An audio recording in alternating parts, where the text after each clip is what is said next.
Alright, welcome back to the first episode of August.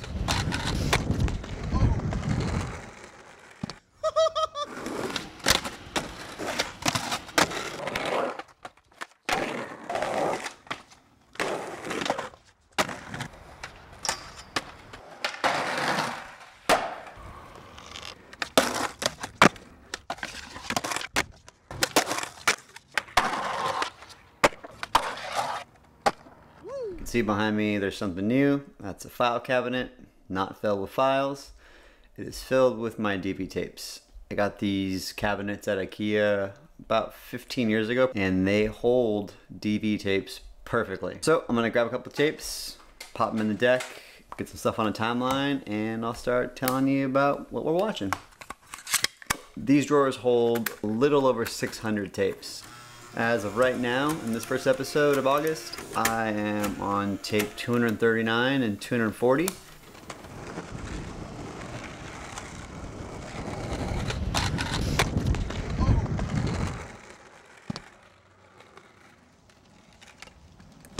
it still recording? Don't play. When you hear Shiloh laughing at me right here, it really goes to show how much we were friends, because it was funny that I fell, and you could even hear him asking, You alright, Jay? "Oh, yo, Jay, you okay?" Stuff like this makes me smile when I see it. I was like this. Like that. This fedora wasn't a fashion statement. It was actually given to me by my grandfather, who passed away. And so, I always wore it. Come to find out a little later on, someone says, "Oh, I saw you film that line of, you know, so-and-so at Macy's." I'm like, "How'd you know?" I'm like, "I could see your shadow." And so, as time went on, I actually saw wearing the fedora as a way to maybe be recognized, like who was behind the camera. You know, this was like way before Instagram and way before social media. And so, if you saw a shadow in the background of a guy wearing a hat, then you most likely thought it was me. Anyways, that's my hat story and my shadow story and my pre-social media thinking story.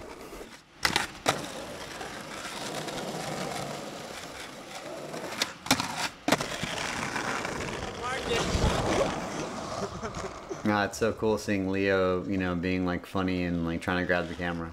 It's not like Leo wasn't funny. Leo was a funny guy, but he didn't usually want to be a funny guy on camera. He just, you know, the camera needed to be on when he was skating type of thing. Leo did this line like 4 or 5 times.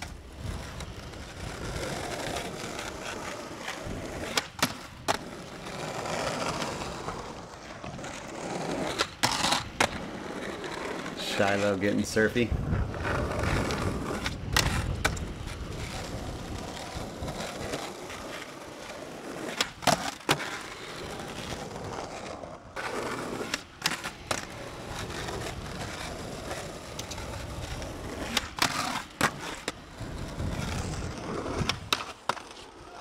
So after seeing this Jose Rojo clip here, it got me remembering, you as the filmer, you never got a break. You know, Leo would go. Once Leo's turn would end, I'd go meet up with Jose, and then Jose would come back the other way. And then Shiloh was trying a line, so then Shiloh would go the other way. And so basically, you never really got a break. You were going in circles. If it was a line spot, it was going to be brutal, usually.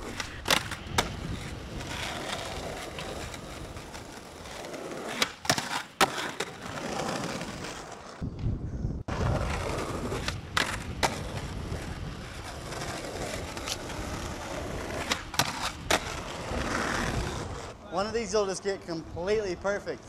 There won't be any, even the first one was perfect, but one of them maybe I'll be completely happy.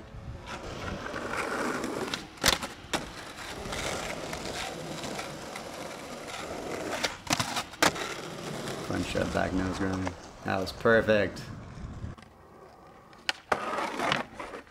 Oh yeah, then we got Coop here skating that park again, that Russian park that Shiloh skated a few episodes back. I'm not sure what he was going to try, back 5-0 for 180 out or something.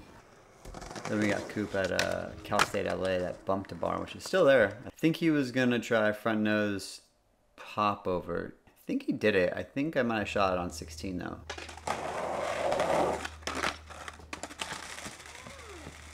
Oh Yeah, and then the next spot, this natural tranny to like quarter pipe thing. I think this was like in Pasadena somewhere.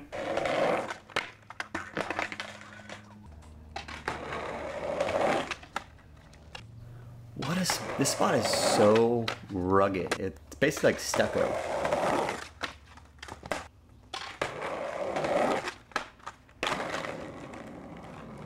All right, Coop, what you got here, man?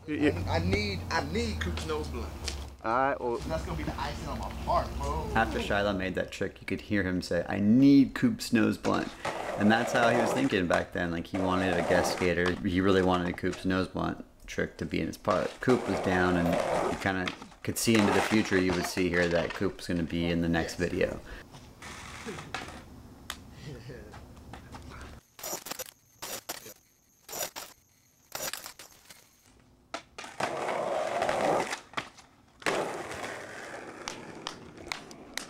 Hell yeah. don't smoke. Do this trick before you smoke. Oh, I'm not gonna smoke right now. So I'm filming the second angle of Shiloh on a VX 2000 fisheye. Not sure why I wasn't using VX 1000 in that fisheye, but maybe because of the audio, I'm not sure. Okay. Filming this way for me was like really exciting. I'm gonna go down the books right here. It wasn't groundbreaking.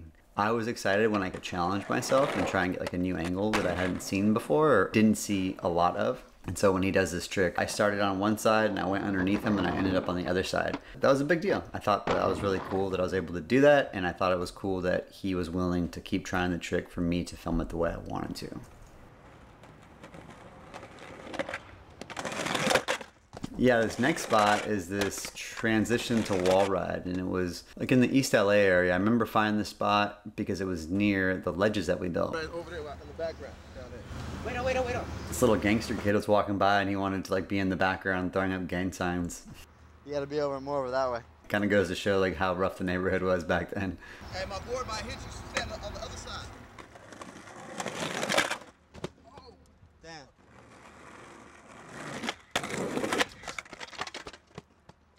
Damn. what I get stuck on? You went airwalking. To what I can stick. Right here, you just like, your truck hit this. Yeah, so at first Shiloh was trying to skate this thing going down the sidewalk, and now he figured out that on up the curb and hitting it kind of head on was a better route to take.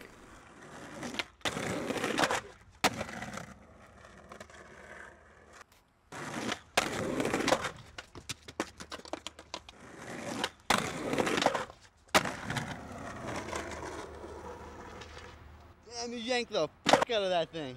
My back foot was like, Nah, dude, I think that was the one. Tricks like this were rare for me to film, and the closest thing to it would have been Dan Hobel in Free Your Mind, where I was filming a totally different style. So it was always fun filming with Shiloh because of the tricks he was doing.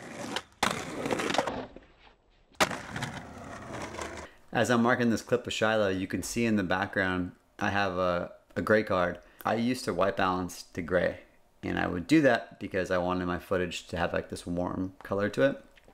I wouldn't really white balance to white, and it gave my footage a look, that's for sure. Like, and I look back and it was all my footage was really warm and orange. You know, knowing now what I know, I was doing it the wrong way. I should have been, you know, basically trying to add that color in later in post. But these cameras sucked, and they still suck. they don't hold up very well. So I was basically like kind of ruining my image on, you know, the negative on the tape, because I just thought that looked really cool. Like, I thought that looked nice. Anyways.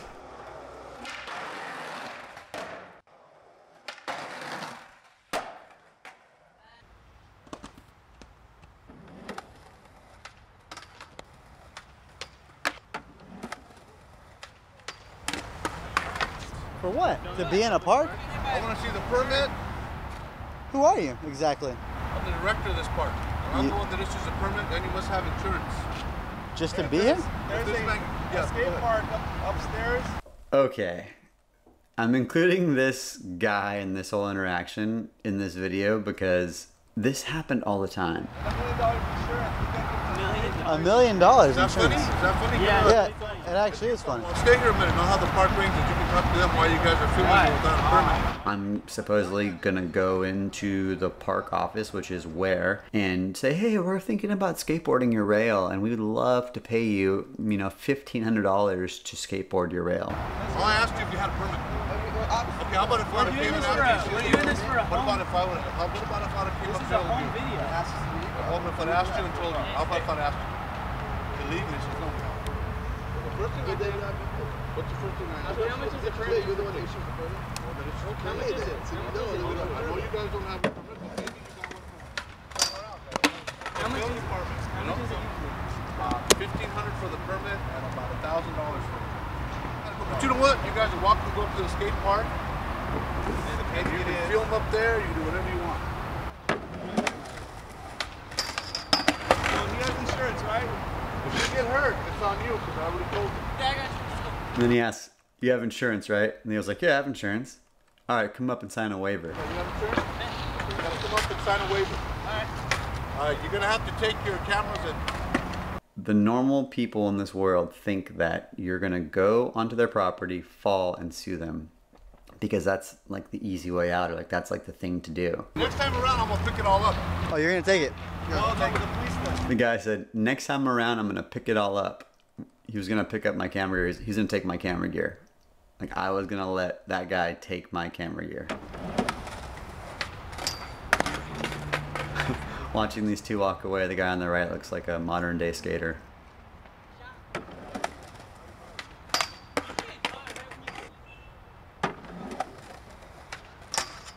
Kickflip frontside grinding a round rail, it's still rad to this day.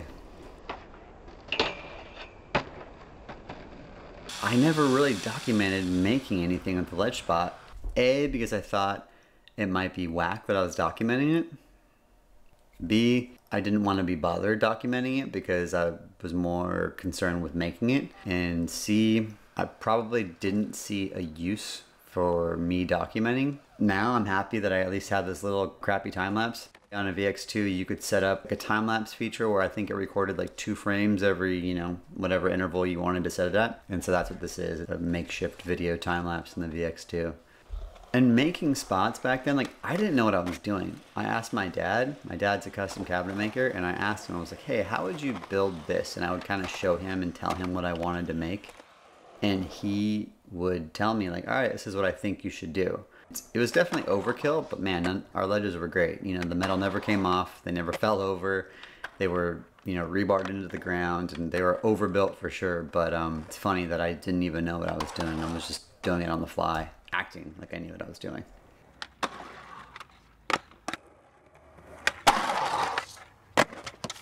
Oh my God, I don't want to hurt my hips.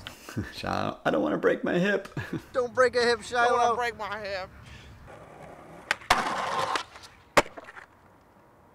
That was cool. Backside 360 out. I think Coop was gonna try back nose grind revert. Maybe that'll pop up on the tapes coming up.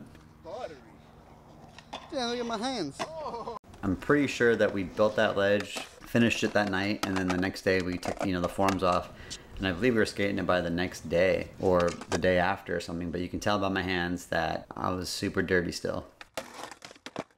Watching these guys get clips at the ledge spot is so much more satisfying knowing that we built it and then they got clips on it. And they're doing tricks where that I've never seen before. Shiloh did do this trick twice. It's a half cab board. I think he was just doing it because Coop was trying his trick. Grind like from that screw to that screw now. And this is all VX1000. Damn.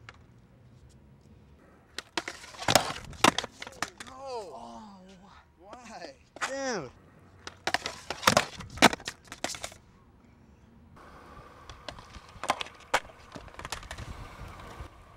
Damn, that's sick. Shadow's Bruce Lee jump. That was rad.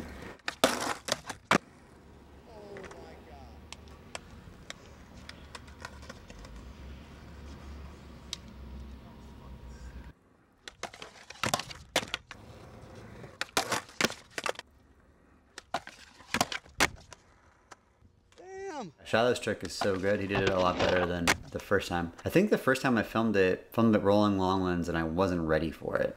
I'm glad he redid it here.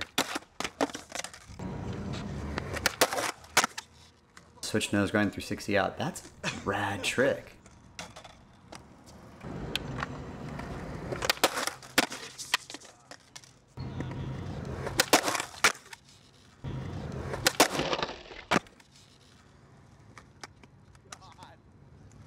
This was the first episode of August, and I'll see you in a couple weeks for the second episode of August. All right, have a good one. I want to see the permit.